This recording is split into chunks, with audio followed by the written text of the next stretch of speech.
विकलांग विधवा बहू का पुनर्विवाह। कौशल्या और रघुवीर की एक बेटी थी सविता। सविता को बचपन में ही पोलियो मार गया था, जिससे वो एक पैर से अपाहिज थी।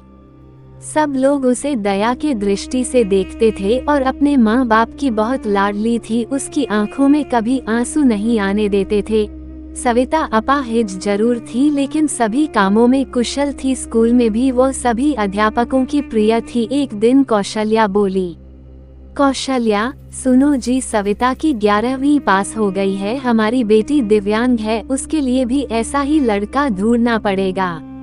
लगता है उसकी शादी करने में बहुत मुश्किलें आएंगी, इसलिए अभी से लड़का ढूंढना शुरू कर दो। रघुवीर, हाँ कौशल्या सही कहती हो। सविता कितनी सुंदर और सर्वगुण संपन्न है, लेकिन पैर की वजह से मेरी बेटी की जिंदगी खराब हो गई। सविता ने अपने माँ और बाबूजी की बात सुन ली। वह पास आकर बोली, सविता बाबूजी, क्या मैं आप सब पर बोझ हूँ? मेरा पैर खराब है, इसका मतलब ये तो नहीं मैं किसी पर आश्रित रहूंगी। फिर कैसे हुई मेरी जिंदगी खराब? कौशल्या, मन छोटा मत कर बेटी, किसने कहा कि तू बोझ है? तू तो हमारी आंखों का तारा है। सविता, माँ मैं पढ़ाई के साथ साथ कुछ करना भी चाहता हूँ, जिससे मैं खुद पर निर्भर रह सकूँ। इधर सविता की पढ़ाई पूरी हो गई और उधर रघुवीर सविता के लिए लड़का ढूंढने लगा। सविता के लिए परेश का रिश्ता आया। परेश रसायन फैक्ट्री में काम करता था। परेश अपनी माँ रमा और अपने पिताजी मुकेश के साथ सविता को देखने उसके घर आया। मुकेश, अरे बेटा, लड़की का तो पैर खराब है। परेश, पिताजी, अगर मैं दिव्यांग लड़की से शादी करूंगा तो मुझे किसी का जीवन संभालने का सौभाग्य मिलेगा। रमा, बेटा तेरी जिंदगी है, जो भी फैसला हो सोच संभाल कर लेना। परेश, देखिए सविता जी, मैंने आपकी जितनी तारीफ सुनी, मैं खुद को आपसे मिलने से रोक ही नहीं पाया। क्या आप शादी के लिए राजी है? सविता, परेश जी, मैं एक अपाहिज लड़की हूँ और आप पूर्ण रूप से स्वस्थ है। क्या आप एक अपाहिज लड़की को स्वीकार करेंगे? परेश, सविता, मैं जिंदगी भर आपका सहारा बनने के लिए तैयार हूँ, अगर आपको ऐतराज ना हो तो। सविता, अगर आप तैयार है तो मैं खुशनसीब हूँ कि मुझे आप जैसा जीवन साथी मिलेगा। सविता और परेश की बहुत धूमधाम से शादी हुई। चारों तरफ चर्चा थी कि बड़ी भाग्यशाली है सविता, जो दिव्यांग होते हुए भी उसे इतना अच्छा पति मिला है।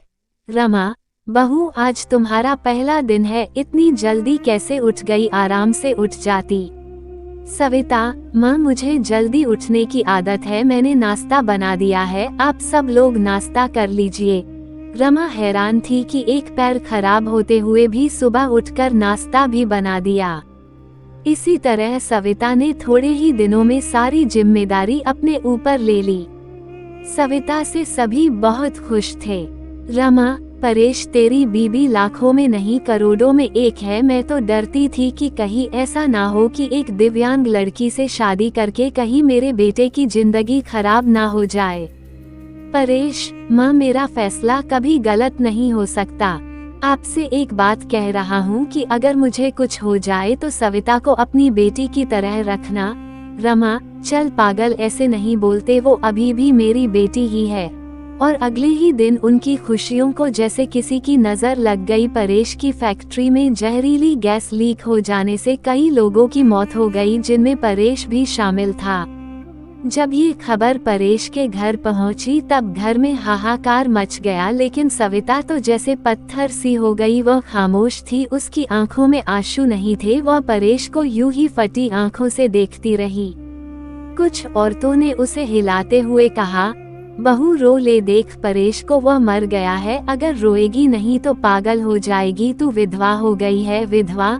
इस तरह की बातें सोचकर सविता फुट फुट कर रोने लगी। सविता रोते हुए बोली, उठो परेश, आंखें खोलो, मैं अकेले किसके सहारे जीऊंगी? अभी तो मैंने तुम्हारे साथ कुछ ही दिन गुजारे थे, फिर मुझे अकेला छोड़कर क्यों चले गए?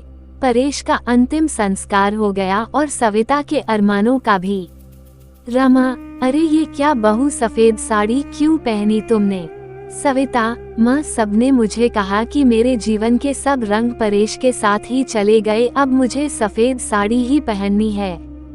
रमा, नहीं बेटी, तुम हमारे दुख को और मत बढ़ाओ, आज से तुम कभी भी सफेद कपड़े नहीं पहनोई। हफ्ते महीने यूं ही शोक में गुजर गए। कौशल्या और रघुवीर सविता को लेने के लिए आए। कौशल्या, मेरी बेटी का जीवन तबाह हो गया, पूरी जिंदगी अकेले कैसे काटेगी, इसलिए हम उसे अपने साथ ले जाना चाहते हैं।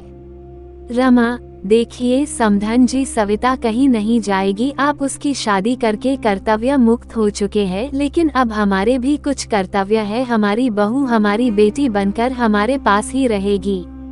ये कहते हुए रमा ने सविता को गले से लगा लिया। मुकेश, हाँ समधी जी, रमा सही कह रही है, हम सविता को आगे पढ़ाएंगे और किसी लायक बनाएंगे, आप चिंता मत करना, हम अपनी सविता को पलकों पर बिठाकर रखेंगे। सविता, माँ, बाबूजी परेश इनके इकलौते बेटे थे, अब वो नहीं है, तो ऐसे में मैं भी इनको छोड़कर चला जाऊं, ये सही नहीं है। मैं इनके पास रहकर ही इनकी सेवा करूंगी। सविता के माँ बाबूजी चले जाते हैं। अब सविता अकेली थी, उसने अपना सारा ध्यान पढ़ाई में लगा दिया। ऐसे में उसकी मुलाकात गौरव से हुई, जो समय समय पर सविता की पढ़ाई में मदद करता था। गौरव मुकेश के दोस्त का सबसे अच्छा बेटा था। उसका काम के सिलसिले में परेश के पिता के पास आना जाना लगा रहता था। गौरव इंजीनियर था और बड़ा ही सलीन स्वभाव का संस्कारी लड़का था। चारों तरफ औरतें बातें बनाने लगी। एक औरत बोली, अरे देखो कैसी विधवा है, ये सफेद साड़ी नहीं पहनती, पति का जरा भी दुहक नहीं है। तो दूसरी बोली, बन सवा कर कॉलेज जाती है, बेचारे रमा और मुकेश का तो बुढ़ापा ही खराब है। तीसरी औरत ने कहा, पहले इस लड़के का घर में आना जाना ठीक था, लेकिन अब परेश नहीं है तो इसे जवान विधवा बहू के घर नहीं आना चाहिए। लेकिन सविता को किसी की बातों से कोई फर्क नहीं पड़ता था, क्योंकि उसके सास ससुर उसके साथ थे। रमा जब इतनी अच्छी बहू के लिए लोगों के ये ताने सुनती तो वह तड़प उठती थी, रोने लगती थी। सविता ने अपनी मेहनत से बीएड कर ली और विकलांग कोटे में वह एक शिक्षिका के रूप में नियुक्त हो गई।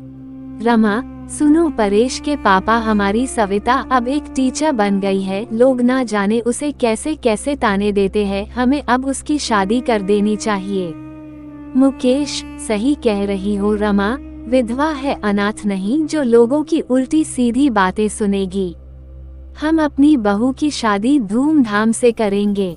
मुकेश ने जब अपनी बहू की रिश्ते की बात जब कुछ लोगों से की, तब लोग कहते, अरे मुकेश, तू पागल तो नहीं हो गया, विधवा बहू की शादी करना चाहता है तू? मुकेश, हाँ, मैं उसकी शादी करना चाहता हूँ, उसकी जिंदगी से विधवा शब्द हमेशा के लिए मिटाना चाहता हूँ। तभी गौरव ने आकर के कहा, गौरव अंकल, अगर आप सविता के काबिल समझे तो मैं आपके बहू से शादी करने के लिए तैयार हूँ। मुकेश, गौरव तुम? गौरव, हाँ मैं। मुकेश, मुझे यकीन ही नहीं हो रहा है कि मेरी बेटी तुम्हारे जैसे लायक और होनहार बेटा पसंद करेगा। मुझे तुम पर गर्व है, मैं ये शादी के लिए तैयार हूँ बेटा।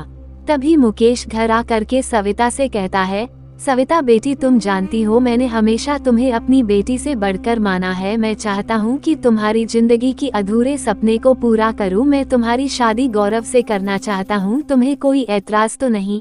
सविता, पिताजी परेश की जगह शायद ही मैं किसी को दे पाऊँ, लेकिन आपने जो मेरे लिए किया है वो कोई कर नहीं सकता। आपका फैसला मेरे सर आँखों पर, जैसा आप कहे मुझे मंजूर है। और फिर सविता और गौरव की धूमधाम से शादी हो गई और सब खुशी खुशी से रहने लगे।